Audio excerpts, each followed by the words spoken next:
Okay, great. Well, we're going to get started. And the first thing is sort of today is Ash Wednesday, so the beginning of Lent. And I thought it was important just to begin with, around the world, countless Christians from many traditions are praying and fasting for the crisis in the Ukraine. And of course, in response, there's been an invitation issued by Pope Francis and other church leaders that this Ash Wednesday and this Lent we would remember.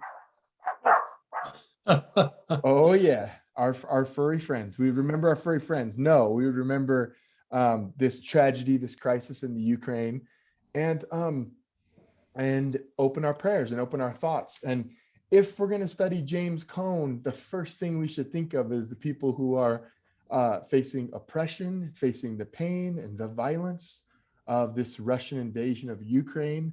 And I did a really cool thing with my 8th graders this week. We put on the board all our prayers for Russia and Ukraine. And as I let their imaginations go wild, it was so neat to see them name little things that we wouldn't think of, like when the people go into the bunkers, where do their animals go? Where do their dogs go? And so we prayed for dogs and we prayed for animals. And I love that. And we prayed for babies and for kids that don't understand. And so you could think of all the violence and all the disturbances. So we start this Ash Wednesday remembering that all is not right with the world. And we start with just a moment of silence together, and then we'll dive into where we're headed tonight. So join me in a moment of silence.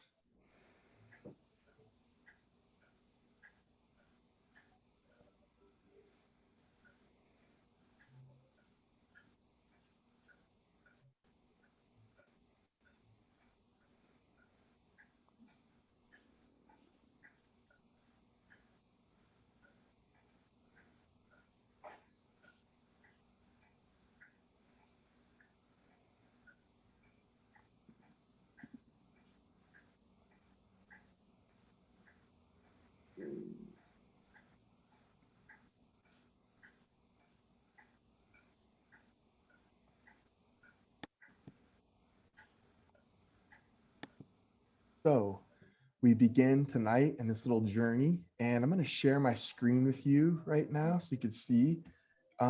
Tonight, I want to do the introduction to this book study, and we're gonna end right on time, I hope. And what I want to do is tonight's the night where we sort of talk through where we are headed, and I give you some of the essential things of what we're going to do as a group together.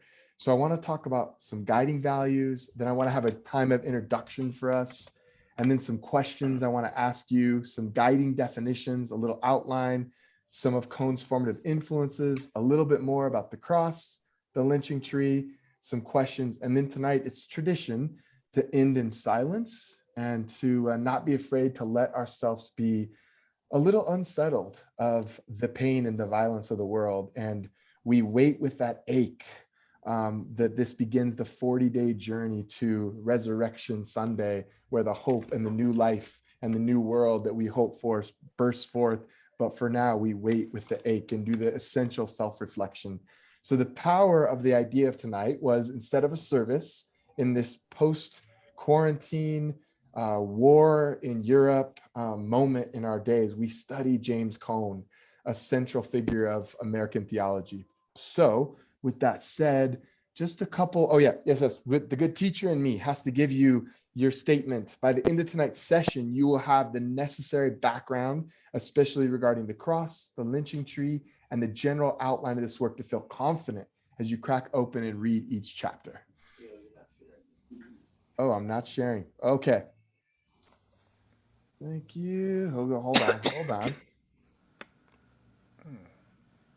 Oh, I know what I did. That's right. Okay.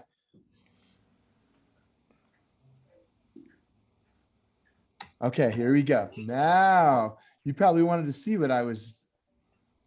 You might not be sharing, but you're having a good day. That's right. There you go. All right. Now, can you see? Sort of. There we go. There you go. Okay, so that makes more sense now. Okay, there you go. All right, and so there you go. Here's our statement for you to really grasp, so you feel confident by the end of the night. Okay, so with that said, this incredible book a couple things. We start with a group book study where we're going to embody with one another unconditional positive regard. Unconditional positive regard for everyone on this Zoom, unconditional positive regard for every word we think, every thinker we think. I love Carl Rogers, the American psychologist, his idea of this. And I think it just hums with our belief that everyone is made in the image of God, and we're all on this journey of grace and more grace. And so every one of us, when we share our perspectives, when we have the courage to ask questions in this group, we are creating a safe space for one another. Second thing that's important to me is the power of silence. You do not have to share. You can be comfortable. These are big, weighty topics. We're talking about race and theology and white supremacy and how to pull it all together in a faith that matters. And so Black oppression and violence. So if you need this space just to be quiet and soak this in, and then there'll be moments where our conversation will ground to a stop. Silence is okay. We're going to give permission to that for each one of us. Thirdly, I had a cross-country coach tell me this wonderful thing. He said, just come back tomorrow. And so cross-country is so hard, as you know, and you push yourself every day, and you're often uncomfortable the way you push yourself. And sometimes some ideas we explore, they're going to make us feel uncomfortable. And the idea of this guiding value for our study is just come back next week. Just keep opening the book and committing ourselves to this awesome little community so that growth and transformation can happen. And then lastly, I love this quote by Maya Angelou. And our study is about truth. It is about conviction. It is about us growing and understanding. And we do the best you can until you know better. Then when you know better, you do better. I love that this is about change. And as we know better, we take the next step on our journey. At Cameron, I love how our Good Trouble team has led us in this. It's not about us overnight becoming a new person, but always taking the next best step that God is asking us to do as we learn more and as we know more about how our world is put together. So with that, I'm going to stop my sharing, and I'm going to ask if you can briefly introduce yourself and tell us why you're interested in a Lenten book study on James Cone. And I know we have an amazing group here, so let's be quick. And if you don't want to share, you don't have to, but I will stop my Zoom and would love to hear from each of you. Now, of course, as the saying goes, not everybody at one time. We'll go ahead. So I'm Marty, and this guy next to me is Charlie. I just was interested in the book, and the Lenten season, I think, is a time to share with one another.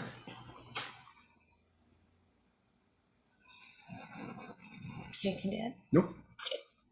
Thank you. Hi, I'm Kim. And, the Lenten season for me is a journey inward, and racism and white supremacy is something I haven't journeyed inward to. So that's why I'm here to learn more and listen to everybody. Thank you. I'm Jan. Oh. That's okay.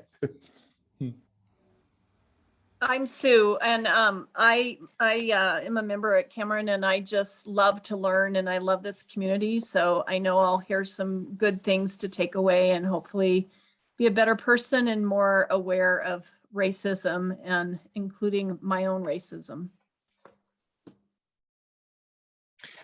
I'm Jan, and I'm also a Cameron member, and this is author I don't know anything about, so I like to expand my horizons, and I think he's going to give me a lot to reflect on.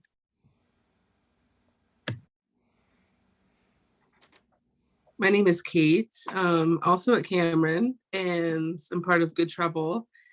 And I don't know, sometimes I have a hard time with religion, even though I go to church. So I felt like just because of things like that have happened and questions that I have, so I felt like this book could help lead me maybe to some answers to reconcile some things within myself.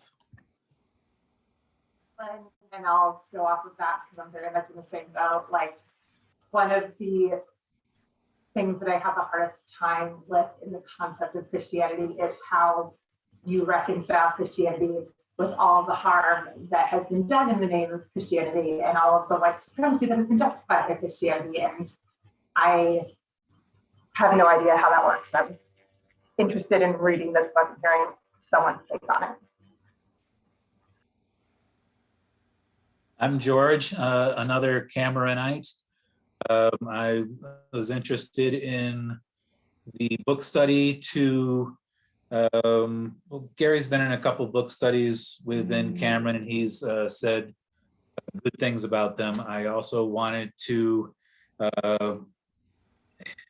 hear more of Pastor Dale, and my initial instinct is that he's going to be brilliant at leading us at this. And to Caitlin's point, when I first read a synopsis of the book, I also wanted to get some perspective and someone else's reconciling of what harm the American Christian churches have done, and see where he would go with that.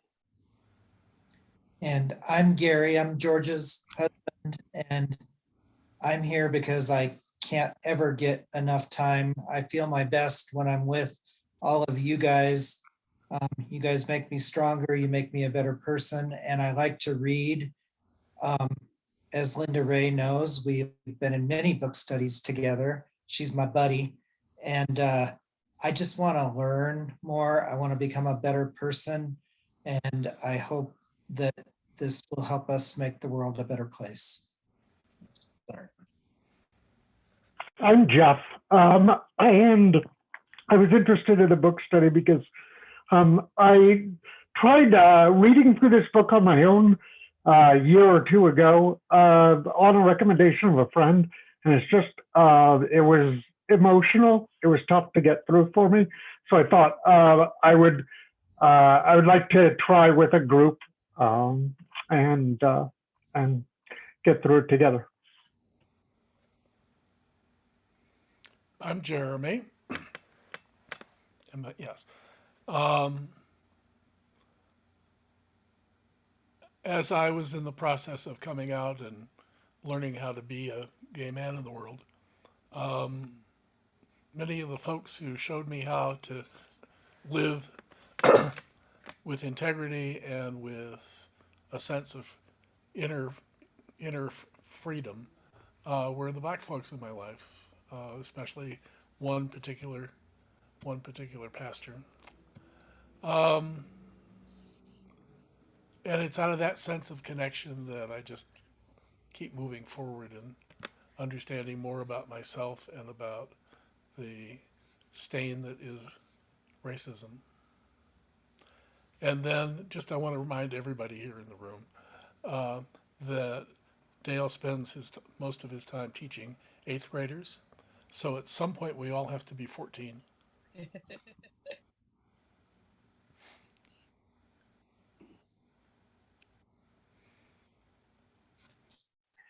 I'm Linda Ray. The last book that Gary and I started together was The Brothers Karamazov. I was just telling a friend about that last night. We didn't get very far, so I'm hoping that I have a particular interest in the study of race in our culture, and I have a personal interest in that. And I want to be able to open my heart and have empathy. I was particularly touched by Jason's comments when he talked about a day in the life of Jason, and I want to gain more understanding and more empathy on the subject.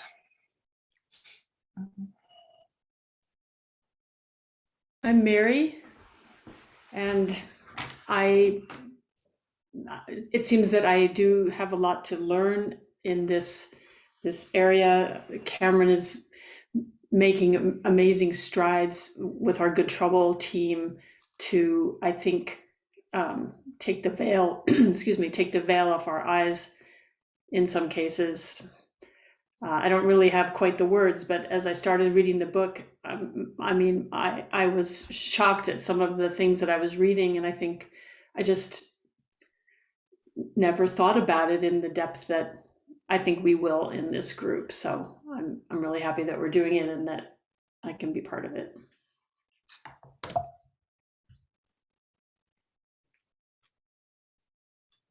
Hi guys, I'm Mike. Just wanted to be part of the study. Thanks, Dale, for inviting. Hi, I'm Debbie. I'm also part of the Good Trouble team at Cameron. And like Kate, I have a love-hate relationship with the church. I was raised in a Baptist church, and I would like to replace some of my long-standing Baptist theology that won't get out of my brain with some liberation theology, and always trying to continue learning about racism, white supremacy, and my role and attitudes therein, and trying to, like Gary said, be a better person. Hey y'all, my name is Katie, and I serve on my diocesan racial reconciliation task force, and they put out a flyer that there was going to be a Lenten study on this book, and then I found out a couple weeks later that it was just for the clergy in our diocese, and so I thought, so when Dale offered this, I thought, I'll just have my own little study then with another group of people. So, and just so y'all know, I think y'all are mostly in Colorado and I live in Mississippi. And so we've been working at our little church to identify, and we did a Be the Bridge study this summer. So this is just a continuation of that. And I'm excited to be with you all and be with a different group of people, because I feel like I study with a lot of the same people a lot of times, and I'm excited to just hear what different people have to say.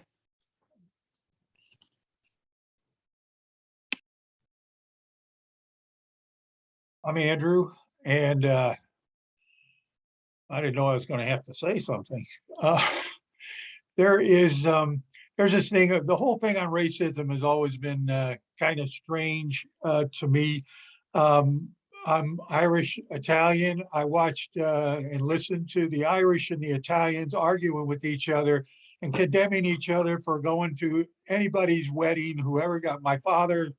You know, the family was told, don't go to his wedding. And I mean, so I saw that, and then I see this bigger picture of all this stuff that's been going on. I grew up in DC. I've traveled in the South, and I've seen the way that it lays out, and it was amazing for me to be in. I was in Mississippi and Louisiana, and the way in the 60s, the way racism was handled there was stunning to me. And so one of my pet phrases I've coined is that my fear of others will keep me from truly knowing myself.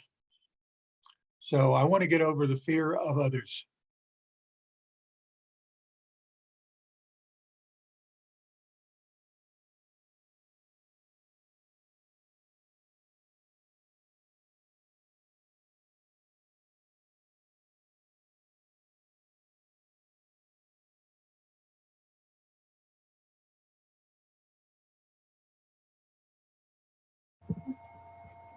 Hey, my name is Eric, and this is Pastor Izzy, my fiance, my partner. So we're also part of Cameron, and we're here to learn more. And I think it will be hard to get through, but we're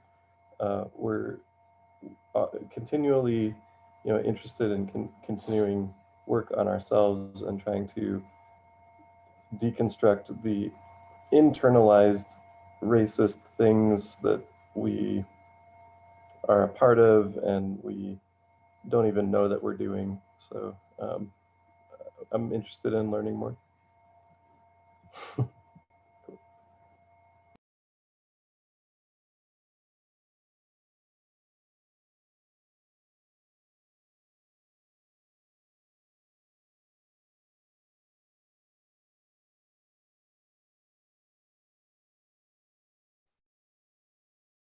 Hey everyone, it's so wonderful to see you all and to hear you all.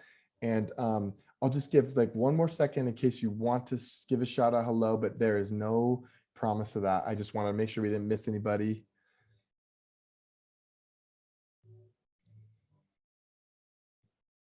Okay, great. What a great group to do this with. So as I said, this is the first week where we kind of do this set up for so that we can be really good readers of this good book. So I'm going to share my screen again with you. And I just loved hearing from everyone. It's wonderful. And what I would like to do now is, I know some of you journal, some of you don't, some of you I didn't prepare you for this, but if you can just take the next 90 seconds, and even if it's on your phone, and just, or even if it's just in your mind, think through these 3 questions. Can you describe your earliest thoughts about the cross? And 2, what do you know about lynching in America?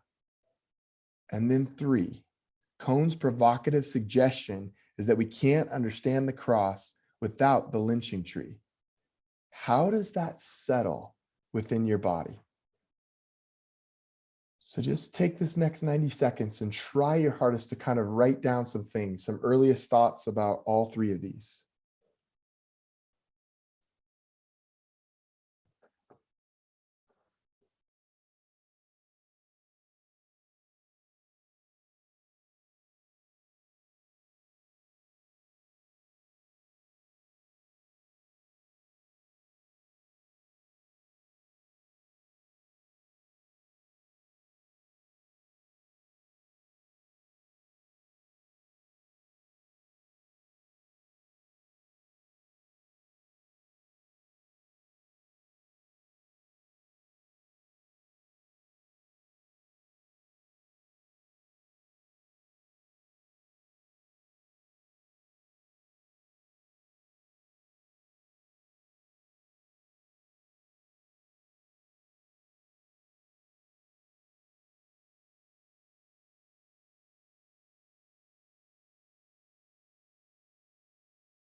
Okay, I know we could all spend more on those questions, but we'll come back to this as we go on. So a couple of guiding definitions. It's really important in a group like this, when we open a book like this.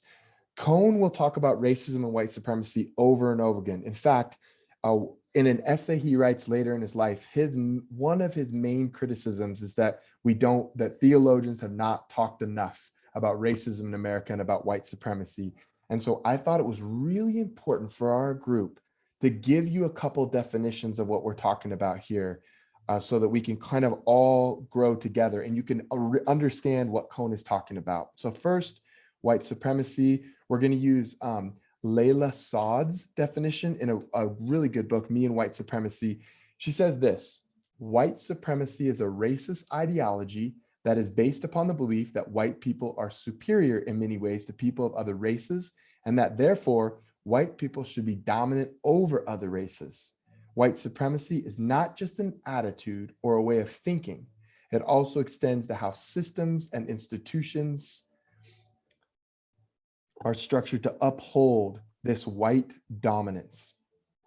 Okay, so that provides a huge thing for us to think about if this is our first encounter with this. So allow that to settle in with you. And then just to make clear, I heard a wonderful sermon at a young pastors conference I went to by Jasper Peters, who is at Belong Church in Denver. And he described white supremacy as like the fog that is there and ever present that most of us, especially us white people, are very unaware of. And it was so helpful to me, just putting it into those words, the fog that surrounds our social life with one another. Okay, now we take one more step with each other and we define racism. I have found tremendously helpful Abram Kindy's book, How to Be an Anti-Racist. He does a great job of talking about the clarity that definitions bring us.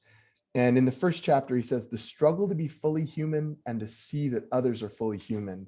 And he gives us this idea of this struggle that we're in, this tension, that there are seasons of our life where there are even parts of our life that involve racism. And there's other parts where we're anti-racist. So it gives us this clarity so we can see a racist is one who is supporting a racist policy through their actions or inaction or expressing a racist idea.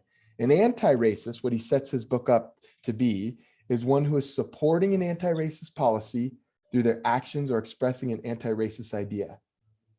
Super helpful, I think, for us to just continue to see that we are people struggling to be fully human, especially as Christian people, to be fully human in Christ, and to see that others are fully human as well. Okay, I threw down big ideas just there. And I want to now just sort of, I actually want to pause and I just want to see how that lands with you. Those two very, very big ideas. So if someone has a thought or question about those two definitions, did that seem to make sense for what you've experienced before? Maybe just a few comments, maybe even our Good Trouble team would participate in this one. It's just not an easy topic.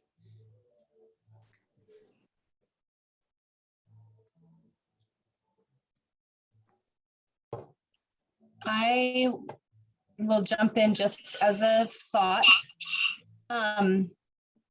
When I hear definitions about white supremacy that talk about white supremacy being the idea that white people are superior to, many of the white folks that I talk to wouldn't say that they agree with that idea.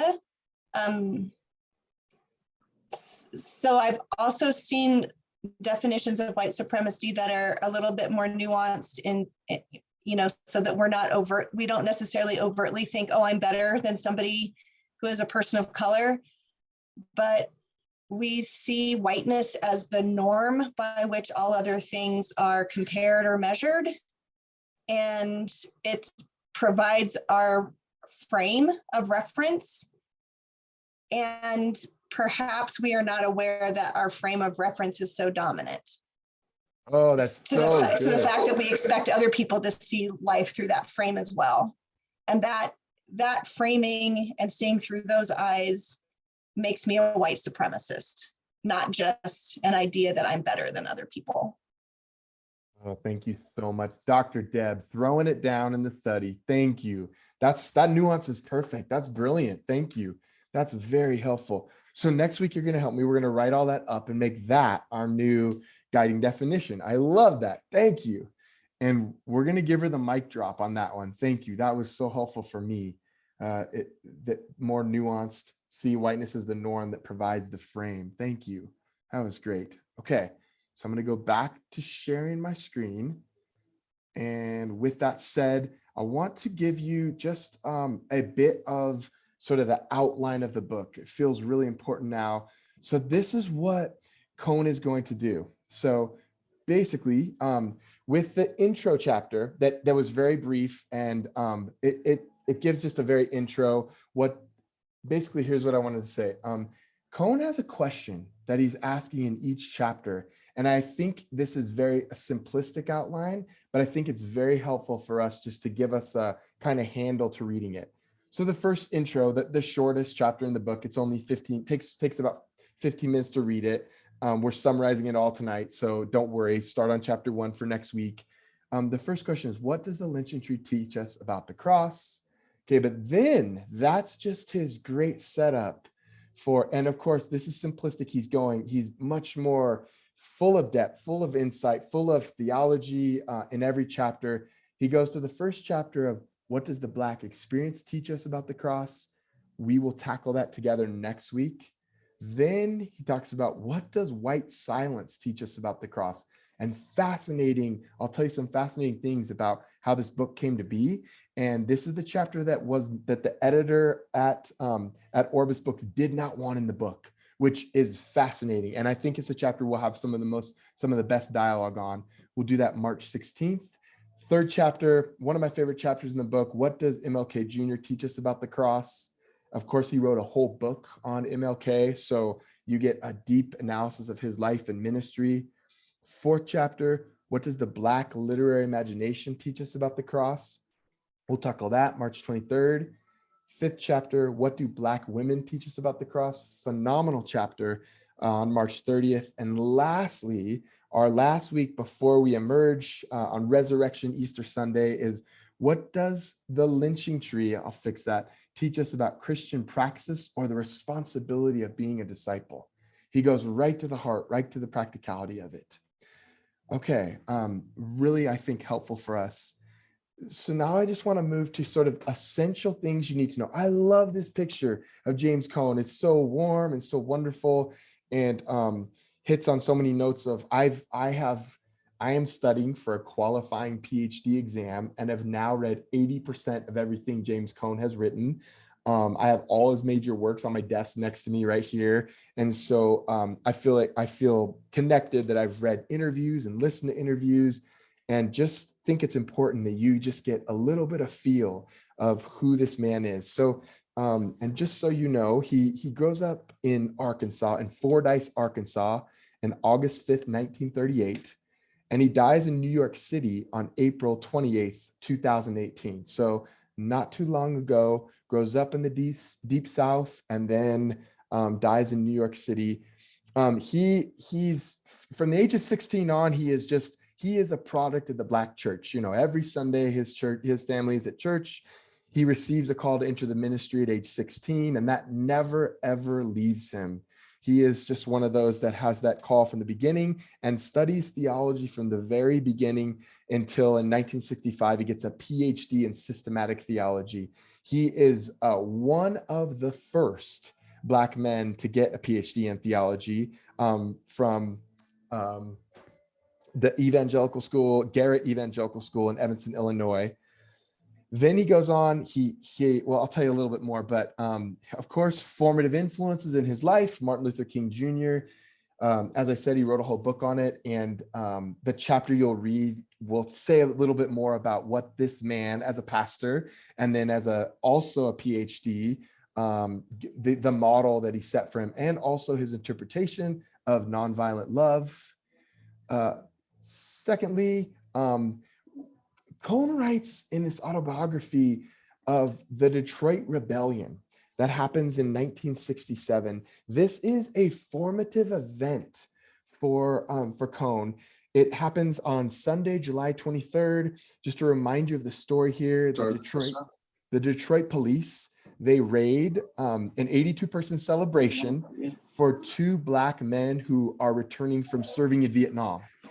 Okay, and so the situation in Detroit is just one of those boiling over moments. Oh, very low. Hey, Craig, can you mute yourself, please? It started already. Yeah, it was 6. Maybe it was 5 our time. Craig, can you mute yourself?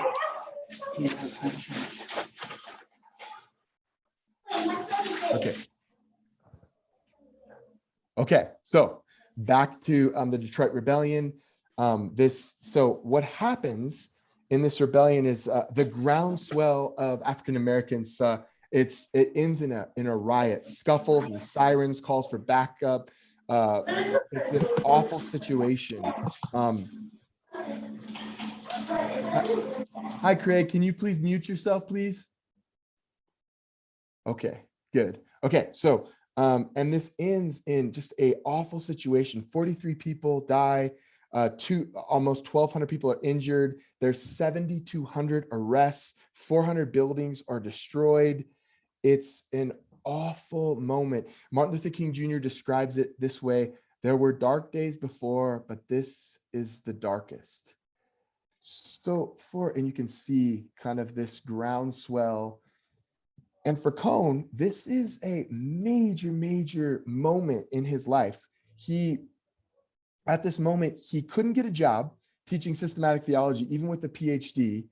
And so what Cone decides to do is do a double PhD in Black studies, because he's offered several positions but he doesn't want to take the Black studies. He's a theologian. He is a pastor. He has a heart for the church. So, so anyway, when the Detroit Rebellion happens, the uprising, Cone basically has this crisis moment in his life and doubles down that he is a theologian, that he is a person that wants to build up the church, that he is going to do everything he can to be a theologian. And so he has this funny thing he says of, I was going to sit in my chair and write good theology for the church. And it's very moving to me to hear that he decides not to go the route that would have been easier for him to go in Black studies, but he is one of the first to talk about Black theology, the first to write Black theology in the height of the civil rights movement. And so this moment for him becomes, no, I have something to say. Theology has something to offer. So that becomes for him a catalytic moment in his whole life, thank goodness. So I'm going to go back, just show you a couple more formative influences on him. Then, of course, for him, the death of King and the white supremacy he saw evidenced by Dr. King's death and the loss of his voice in America. Again, another moment for Cone. And then, of course, Malcolm X is critical to Cone. Cone inherits both as a Black church man. He inherits both the legacy of Martin Luther King Jr. and the legacy of Malcolm X. And it's that mix that forms the very heart and fire of his ministry. And so he will talk about that Martin taught him what love meant, and Malcolm taught him to love his Blackness. He'll say, Martin taught me how to change the structures of society, and Malcolm taught me how to love my inner self. So very incredible, the influences that are working in his life. Then, of course, early in his life, he goes to Union. Union, of course, is the biggest, one of the most famous Protestant seminaries in New York City. And he stays his entire career there, 50 years of teaching countless students his seminal course, Black theology. And what is remarkable about this moment, he oversees 40 PhD dissertations at his time at Union, and a lot are awarded to Black women and many others who would not fit in other traditional PhD programs, doing creative work in theology and all this stuff. So really incredible. Lastly, I'll say that he names another formative influence for him is his mom and dad, Lucy and Charlie Cone. He describes his deep love for his mom and dad in both his memoirs. He will talk about how they protected him from the worst of white supremacy. He'll talk about how they empowered him to believe in himself, to believe in his intellectual potential. And he'll talk about how they challenged him to prove that what whites said about him was a lie. And they gave him an example of courage. Quite moving, isn't it, to just see these formative influences on Cone's life. This is all of his works that is sitting on my desk right now. And the major question he's asking, I loved hearing some of you who've had doubts, who've had parts to deconstruct from different traditions you've been a part of. Cone's question from the beginning of his career, which is the bottom of the screen, the Black theology and Black power, to the last written memoir, said I wasn't going to tell nobody, is how do we reconcile the gospel message of liberation with the reality of Black oppression in America? And he will spend countless time thinking through what it means, reimagining for us what Christian identity means in America. So with that, this wonderful book that we study comes late in his life. It took him 10 years to write this book. It's written to the church, it's written to common people, not written to the academy, which is phenomenal. Again, 7 chapters total, a prologue, and then a postlude. So really 5 big essays in it, like I've said. And so with that, I want to pause and just let you comment on his formation. What stood out to you? What struck you about that?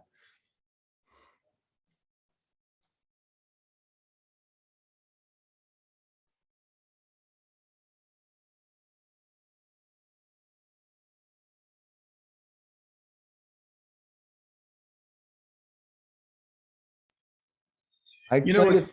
I What explained it so stand, good, Charlie.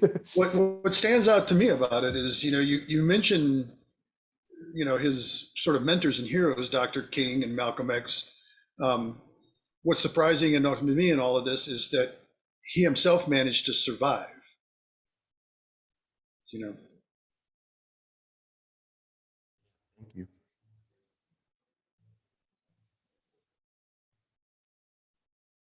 Okay, so we'll push a little bit forward, if that's okay with everybody. Unless I see a hand come up, of course, we'll pause. Okay, awesome. Okay, good. Now, I think to understand fully and appreciate, we just want to I want to remind you just a little bit about some theology of the cross. Now, Cone is a theologian's theologian. He's an intellectual still. In his 70s, he was reading Aristotle, reading Plato, reading Black authors, reading James Baldwin, teaching courses on Baldwin everywhere he could. So he lacks nothing when it comes to, he assumes all this stuff. But for some of us, this is new. So I just want to quickly remind you of a couple things. First, the cross in Rome is for sedition.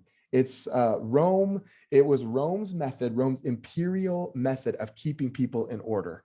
So Rome sanctioned crosses as Rome was extending its power across the ancient Mediterranean, the Pax Romana, as it's called. Rome initiated this public spectacle of the cross. So the cross is not unique to Jesus. Many so-called criminals, anyone who would rise against, anyone who was seen as a threat to Roman authority. So that political, social thinking right away gives us just a different angle to think about Jesus, that Jesus was someone who threatened Rome. This small brown-skinned rabbi, the underground rabbi really, who starts this small group of disciples, was considered a threat to the power of Rome. So the spectacle of Rome, everything in its culture was, you can think of, instead of media, like we have a media machine, they had this sense of spectacle, public displays of their power through the cross. And then, of course, for Judaism, the cross meant blasphemy, that Jesus considered himself to be one with God. So very different explanations in the first century historical world than we're used to. Now, the other four main explanations of what the cross means come from theology in the last 2,000 years that Cone is very aware of. The first in early Christianity was Christus Victor, this sense that this one person died as a kind of power over all the forces of evil, the principalities and powers, if you will. And now we're living in a day of sort of post-war mop-up. The end of all the evil is going to cease. And the King of the world, this Christ, is going to be our ultimate victor. That comes from early. And then in the Middle Ages, you have Anselm with the satisfaction atonement. And I know this is big thoughts, but if you get this, you'll really understand what Cone does. So then you have Anselm in the Middle Ages talk about the satisfaction atonement. And he's interested in moral theories of how if there is sin and wrong, if God sets up moral ethics in the world, there has to be a satisfaction for this sin. And so his theory is that Jesus comes to make that satisfaction, to connect us right with God. Now, these should be sounding more familiar to us, especially those of us who grew up in evangelical or more conservative churches. But then you have substitutionary atonement. This arises Calvin and post-Calvin and takes a particular unique form in second Enlightenment, early American history.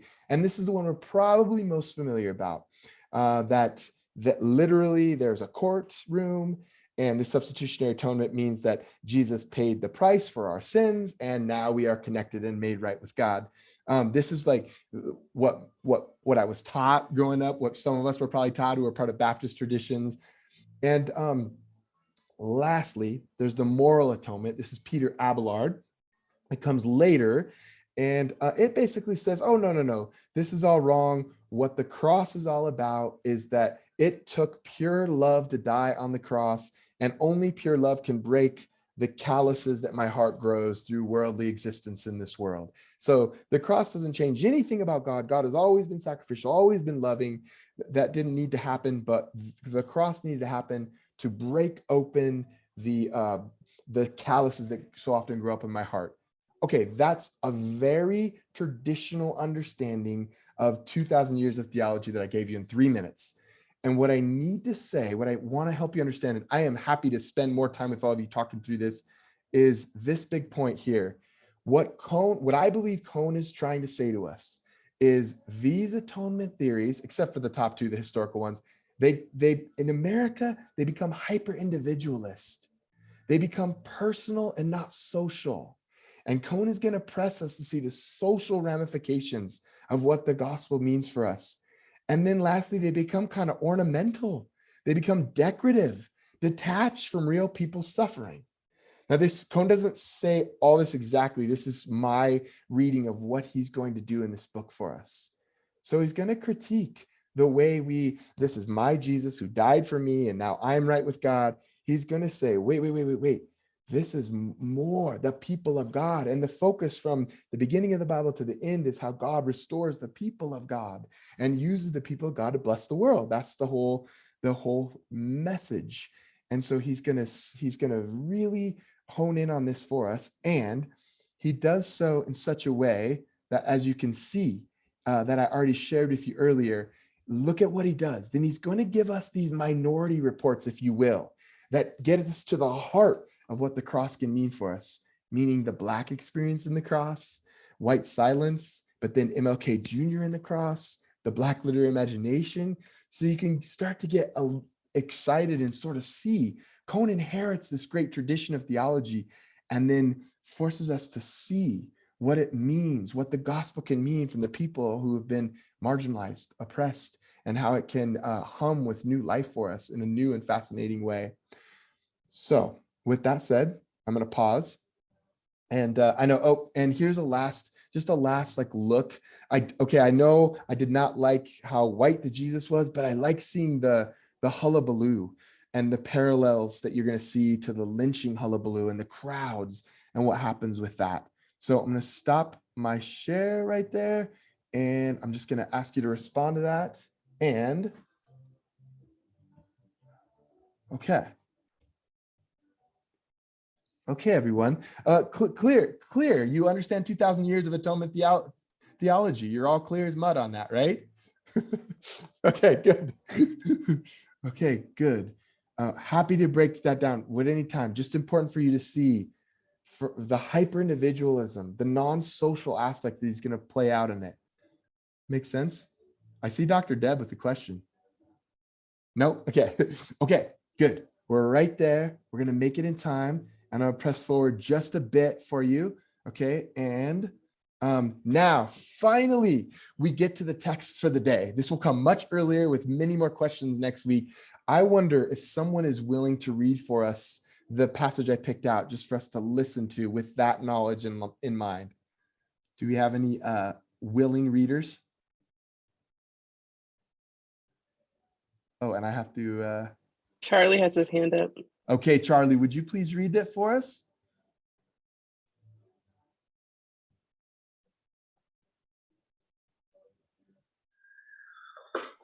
Unfortunately, during the course of 2,000 years of Christian history, this symbol of salvation has been detached from any reference to the ongoing suffering and the oppression of human beings, those whom Ignacio Ellacuría, the Salvadoran martyr, called the crucified peoples of history.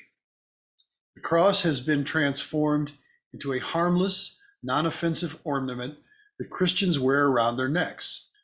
Rather than reminding us of the cost of discipleship, it has become a form of cheap grace, an easy way to salvation that doesn't force us to confront the power of Christ's message and mission. Until we can see the cross and the lynching tree together, until we can identify Christ with a re-crucified Black body hanging from a lynching tree, there can be no genuine understanding of Christian identity in America, and no deliverance from the brutal legacy of slavery and white supremacy. Thank you, Charlie. I'm just going to let us look at these words just for about 30 seconds. He says a lot here.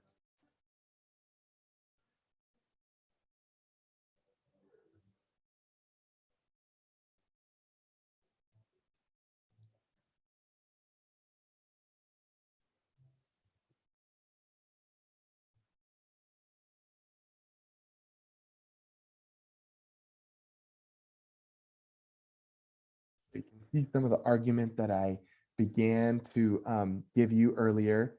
And then you can see in the middle, his reference here, his quote of cost of discipleship and cheap grace. He's actually quoting Dietrich Bonhoeffer.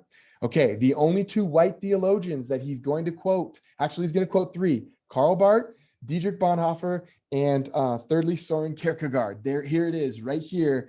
And he believes Bonhoeffer is a great hero who stands up to Hitler, who has moral courage as a theologian. And for him, then again, this cost of discipleship, this cheap grace, when we look at the cross in such simplistic ways, then you see the end, this real challenge to us until we can identify Christ with a re-crucified black body hanging from a lynching tree. There could be no genuine understanding of Christian identity and no deliverance from the brutal legacy of slavery and white supremacy. And we do not have to solve this tonight. He will come back to this theme. So I don't want you to think that's a big thing for us to break down and think about. We get to do it for the next 7 weeks. So don't worry. Okay. And lastly, tonight, what I want to do is I want to share with you we're come to the part of the night where I'm a pastor. I've led these services for 10 years now, right? And we come to the point of the Ash Wednesday where we get quieter and we allow ourselves to go to silence. And the second goal I had was for us to look at lynching. And I found a short 3-minute video that describes the history of lynching for us. And it's not easy, it's not fun, but that's what Ash Wednesday is about, us allowing ourselves to be uncomfortable. So I'm going to share this video with you, and then we're almost done with our time. Then after the video, I'm going to ask you a few more questions, and then we'll end in silence with 2 images. Okay, so I'm sharing my screen, and I want to ask you to take a deep breath with me. And let's engage this as a community.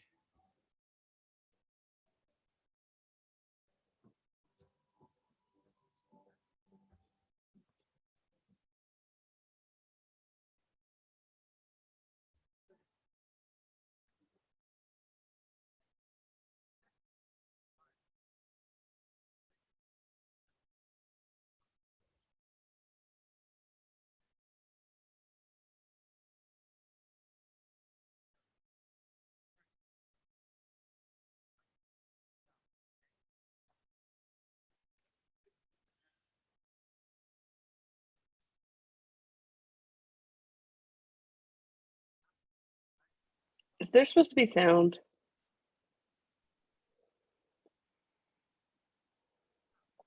Kate, are you not hearing sound? No. So you're just No one watching is. some lovely images, huh? I know. I was like, do I just stay quiet or? You said it was good, like the quiet part of the evening, so I thought it was intentional. Yeah. That's hilarious. Okay, do I need to pull this out?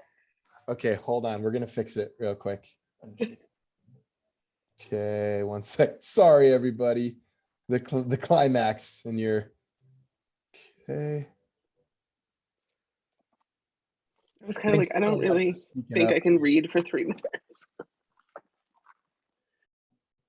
Oh yeah. Now I didn't pick a button. Okay. Okay, great. Now, okay. Oh.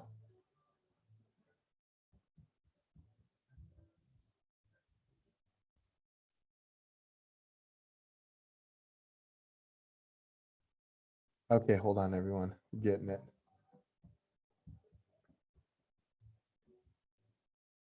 Okay. Now, please forgive my wrong. Here we go. After slavery was prohibited in 1865, formerly enslaved people in America were granted full citizenship, the right to vote, and under the 14th Amendment, protection from racial violence. Formerly enslaved people were promised land and opportunity, but most got nothing because America quickly devolved into an era of racial terrorism and oppression for black citizens. White people in the South were angry that people formerly considered property were now equal citizens. Many turned to violence. In the years immediately following the Civil War, thousands of black people were murdered when they tried to claim their rights. Soon afterwards, federal troops were withdrawn from the South, ending a brief period of racial progress known as Reconstruction. Nationwide resistance to racial equality resulted in the reestablishment of racial subordination through biased laws, disenfranchisement, and terrorism, most dramatically enforced through lynchings. Racial terror lynchings of black people defined a shameful era in America. These lynchings differed from the hanging of white people in places where there was no functioning criminal justice system. Racial terror lynchings were directed at all black people. They enforced compliance with racial hierarchy and white supremacy, and ensured racial segregation and denial of equal rights. In 1916, in Cedar Bluff, Mississippi, a young black man named Jeff Brown accidentally bumped into a white woman while running to catch a train. A white mob stopped him and lynched him, beating him and then hanging him from a tree for his insolence and carelessness. His public murder was not about criminal punishment, but was instead about maintaining racial hierarchy and terrorizing the black community. White town residents proudly sold photographs of Mr. Brown's brutalized body hanging from the tree for 5 cents each. The Equal Justice Initiative has documented thousands of racial terror lynchings between 1877 and 1950. EJI has confirmed the lynchings of over 4,000 black people who were tortured, maimed, beaten, shot, hung, and burned alive by crowds of white people, often with the cooperation of law enforcement or government officials.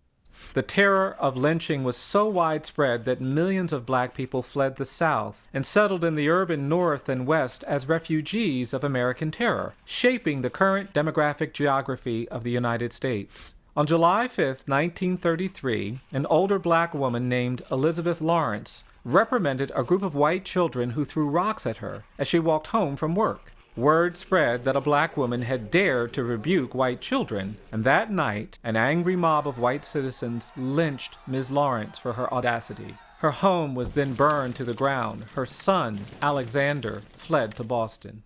Racial terror lynchings often had the atmosphere of carnivals, with food vendors and souvenir stands. Hundreds or thousands of white people would often gather to watch and take part in the torture and murder of black citizens. There has been no effort in America to confront this legacy of racial terror. While hundreds of Confederate monuments litter the landscape in southern states, there has been no public recognition of the violence endured by black people. On October 7, 1910, a white mob in Montgomery, Alabama tried to abduct and lynch black men being held in jail on suspicion of miscegenation, or interracial sexual relations. When they were unable to get the men out of the jail, the frustrated mob lynched a black taxi driver named John Dell, who was sitting in his cab nearby. No one was ever arrested or prosecuted for his murder. EJI's Community Remembrance Project collects soil from the many sites where terror lynchings occurred. Jars labeled with the names of murdered black citizens are on public display at EJI, a powerful visual reminder of history we must face. EJI is working to create a permanent memorial to honor victims of lynching, a place to reflect on America's history of racial violence. We hope to place historical markers at hundreds of lynching sites around the country.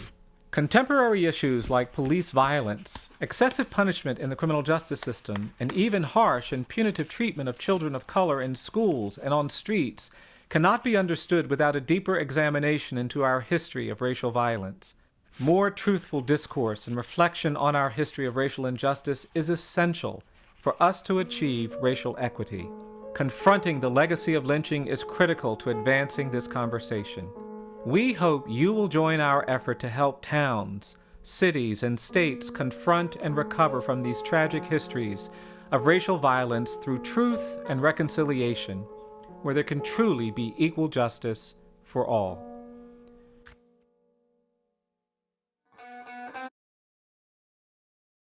So I thank you for staying with me tonight. I know we're a few minutes over, and I come back in a different way to the 3 questions I asked you in the beginning. Just invite you to screenshot this, or I'll send this out to you after this. What have you learned in this first session about the cross? What did you learn tonight about lynching in America?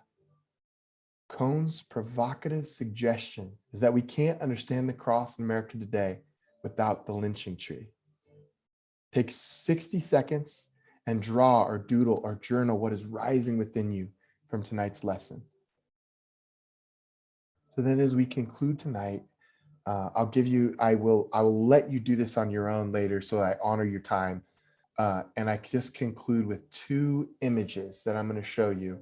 And may the grace and peace and love of God be with you as you make this journey. Please reach out if you want to talk through any of this. And I'll leave you with these images as we leave in silence tonight and contemplate all this weighty stuff.